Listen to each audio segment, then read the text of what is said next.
Oke, bismillahirrahmanirrahim. Assalamualaikum warahmatullahi wabarakatuh. Salam sejahtera teriring doa. Semoga kita semua dalam lindungan Tuhan Yang Maha Kuasa. Untuk melanjutkan beberapa materi dari pertemuan kita sebelumnya, pada kali ini kita akan membahas tentang sistem moneter internasional. Kalau di materi sebelumnya kita telah membahas tentang kurs, ya, dan seluk-beluk lainnya terkait dengan kurs serta jenis-jenis kurs yang ditetapkan. Kali ini kita akan mencoba untuk membahas hal yang serupa dengan kurs, namun ini berkaitan dengan sistem moneter internasional.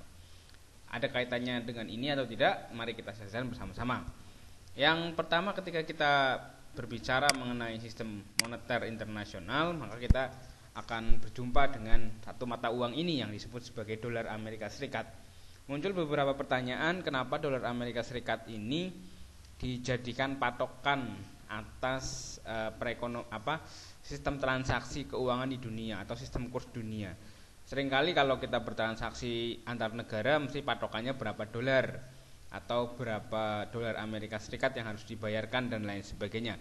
Ini membuka peluang pertanyaan, kenapa kemudian dolar Amerika Serikat dijadikan sebagai patokan mata uang standar uang kuat yang ada di dunia. Nah, ini kali ini kita akan bahas juga soal hal tersebut.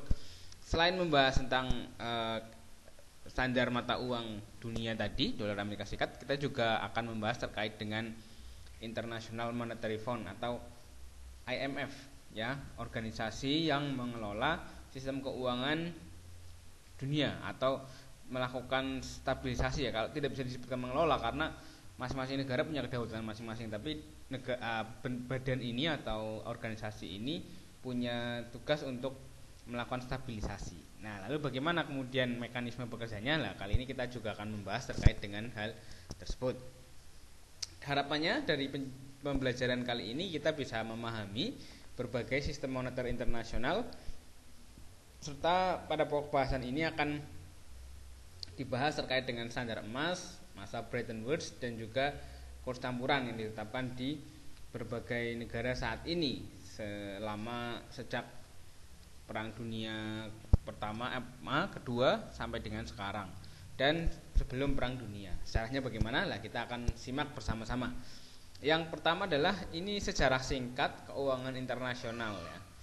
Di masa pra-perang dunia, ya, kita menggunakan standar emas, ya. Banyak negara yang menggunakan standar emas. Kalau di masa ini 1870 sampai 1914 tentunya Indonesia belum berdiri, ya. Indonesia masih menjadi wilayah Hindia Belanda. Kemudian di berbagai negara, ya, di Eropa menggunakan sistem emas, standar emas sebagai alat transaksi antar negara ketika mereka melakukan aktivitas pertukaran atau aktivitas pembayaran dengan negara-negara lainnya. Kenapa? Karena tentu saja karena emas itu disukai secara umum. Yang kedua adalah karena nilainya bisa dipahami atau bisa diterima di banyak negara. Berbeda kalau waktu itu menggunakan uang tertentu, maka tidak akan bisa digunakan untuk pembayaran di tempat lainnya. Nah, kemudian pada masa selama Perang Dunia Kedua, standar emas yang tadinya ditetapkan dan banyak digunakan mulai ditinggalkan. Kenapa? Karena cadangan-cadangan emas yang ada di masing-masing negara tentu saja berbeda-beda. Kemudian ditetapkan waktu itu masa perang, ya, banyak negara yang mengubah emas yang mereka miliki menjadi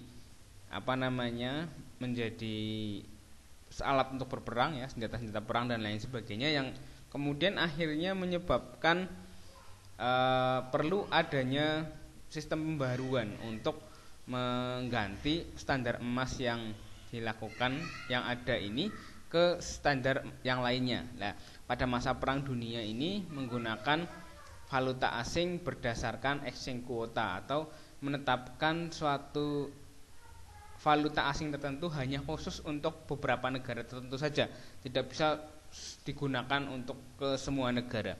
Kemudian setelah Perang Dunia usai, ya, kurang lebih di tahun 1946 sampai dengan 1972, kita menggunakan sistem atas kesepakatan dari Bretton Woods, sebuah konferensi yang dihadiri oleh banyak negara yang waktu itu kemudian menetapkan penggunaan sistem kurs campuran di dalam transaksi antar negara, ya. Artinya sistem kurs tukar nilai antara uang dengan uang lainnya di suatu negara itu tidak ditetapkan sama, tidak seperti pada saat standar emas. Pasti ditetapkan sama karena standarnya emas sama. Tapi kalau di sistem kurs ini tidak, berbeda-beda, artinya menggunakan sistem yang fix dan sistem yang floating. Ini yang kemudian ditetapkan pada masa itu. Kemudian yang terakhir adalah sistem moneter pada saat ini, yaitu kita mengenal adanya kurs devisa, special drawing right, dan juga cadangan emas. Nanti kita akan bahas itu. Nah, terkait dengan standar emas yang tadi berkaitan dengan sistem fix atau sistem fixed course gitu ya, yang ada di berbagai negara pada masa itu. Pada saat revolusi industri ya, dimulai sejak 1870-an di negara-negara Eropa, terutama di Inggris itu sangat masif ya, artinya industri sangat maju, kemudian industri maju, kemudian tolak ukur perekonomian juga diukur dari industri, yang mana kemudian banyak negara yang berkiblat pada Inggris dalam hal ini. Dan Inggris itu menetapkan satuan mata uangnya pound sterling itu dengan perbandingan emas, atau dengan menetapkannya dengan emas, standar emas lah begitu. Sehingga yang terjadi pada masa ini, emas itu walaupun sudah menggunakan uang ya, sudah menggunakan uang, yaitu uang pound sterling itu bisa diterima di mana saja. Kenapa? Karena ada standar emasnya. Ada emas yang ditetapkan untuk hal tersebut. Maka banyak negara yang kemudian menggunakan standar yang serupa dengan Inggris. Itu yang terjadi sampai dengan Perang Dunia Pertama ya, Perang Dunia Pertama, kemudian ada juga depresi besar-besaran dunia ya, tahun 1931 sampai 1934. Negara-negara Eropa dilanda inflasi dan ketidakstabilan politik, maka sistem moneter internasional menjadi tidak menentu.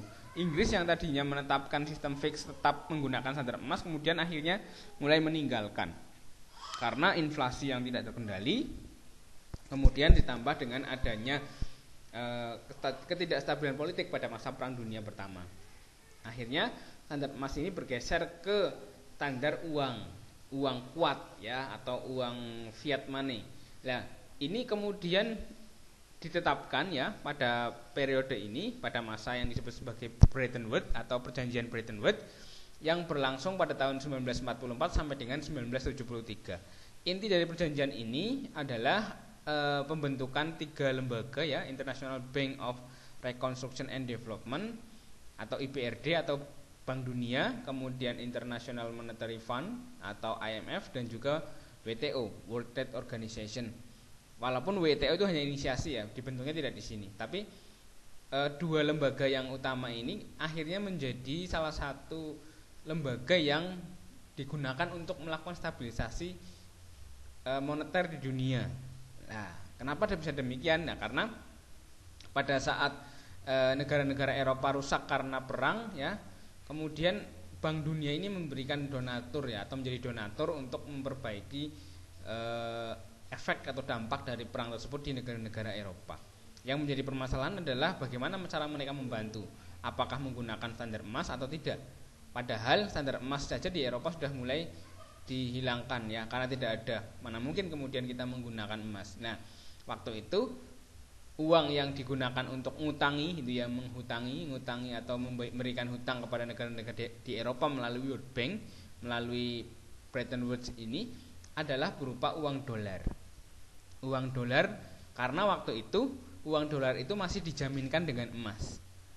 Ya, sama seperti di Inggris waktu pertama yang di periode pertama emas itu. Artinya standar uang dolar itu bisa diterima oleh masyarakat di Eropa waktu itu karena dia distandarkan oleh emas.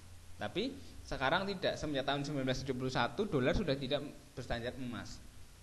Nah, ini kemudian yang menyebabkan dolar Amerika Serikat itu tersebar kemana-mana, menjadi mata uang yang disukai oleh banyak orang, dan akhirnya menjadi penentu atau bisa dikatakan sebagai leader of money atau uang yang memimpin dengan banyak standar menggunakan acuan dolar Amerika Serikat ini. Itu salah satu sejarahnya gitu ya. Kemudian ada International Monetary Fund ya, atau Dana Moneter Internasional yang bertugas melakukan pengaturan dalam bidang pembayaran internasional. Ini juga berhubungan dengan utang luar negeri dan lain sebagainya ya. Sistem kurs yang dipakai IMF adalah kurs tetap. ya pada waktu 1944 sampai 1973. Tetapi sejak tahun 1973 ya, setelah tahun 73 ini, sistem ini dilakukan penyesuaian di mana suatu mata uang ditetapkan dalam perbandingan dengan mata uang negara lainnya. Ya, tidak menggunakan standar emas, walaupun waktu itu dolar masih dianggap memiliki standar emas. Tapi kemudian setelah tahun 73 perbandingannya adalah mata uang versus mata uang. Indonesia versus yuan misalnya, karena kita sering bertransaksi dengan Cina. Berapa rupiah untuk 1 yuan atau berapa yuan untuk 1 rupiah itu nanti akan diperbandingkan. Kemudian perbandingan hanya bisa diubah-ubah oleh negara yang bersangkutan jika mengalami ketidakseimbangan dalam neraca pembayaran setelah berkonsultasi dengan IMF. Lah, berkonsultasi dengan IMF ini yang kemudian menjadi catatan, karena dependensi dari negara dari IMF terhadap negara yang menjadi anggotanya itu juga perlu dipertanyakan ya dalam hal ini. Kemudian berakhirnya masa Bretton Woods ya, penggunaan dan mulai adanya penggunaan sistem kurs campuran di berbagai negara secara mandiri gitu. Ini pada tahun 1973 ya, dimulai dari tidak diberlakukannya konversi dolar Amerika Serikat ke emas. Nah, pada tahun 73 sudah tidak dikonversi dolar Amerika Serikat ke dalam emas, atau nilai dolar itu tidak dijaminkan oleh emas ya, sehingga IMF membentuk Committee of 20 yang bertugas menyusun kerangka kerja sistem moneter secara menyeluruh. Karena uang dolar ini secara umum tidak atau bukan merupakan uang yang disukai umum lagi karena faktor emasnya, tapi karena faktor kesepakatan saja ya. Dolar yang tadinya banyak diminati orang karena ada nilai tukar atau nilai konversi dengan emasnya, sekarang tidak, karena posisinya sudah tidak dikonversi dengan emas lagi. Atau kemudian bisa dikatakan orang yang memiliki dolar saat ini adalah orang yang hanya dengan kesepakatan saja itu ya, hanya berbekal kepercayaan atas kesepakatan saja dia mengakui dolar sebagai mata uangnya ya. Tentu saja itu ada jaminannya dari pemerintah Amerika Serikat, akan tetapi ini kemudian menjadi hal yang perlu diperhatikan oleh IMF pada waktu itu. Kurs campuran kemudian digunakan ya. Kurs campuran itu apa sudah kita bahas, dan nanti bisa dibahas kembali ya. Kemudian setelah masa Bretton Woods berakhir, kita mengenal 3 kurs. Yang pertama adalah kurs devisa, yang kedua adalah special drawing rate ya. Ini bukan kurs tapi ini adalah uang emas atau kertas ya, surat berharga atas emas ya, yang dimiliki sebagai cadangan di masing-masing negara. Kemudian cadangan emas itu sendiri ya, negara-negara anggota.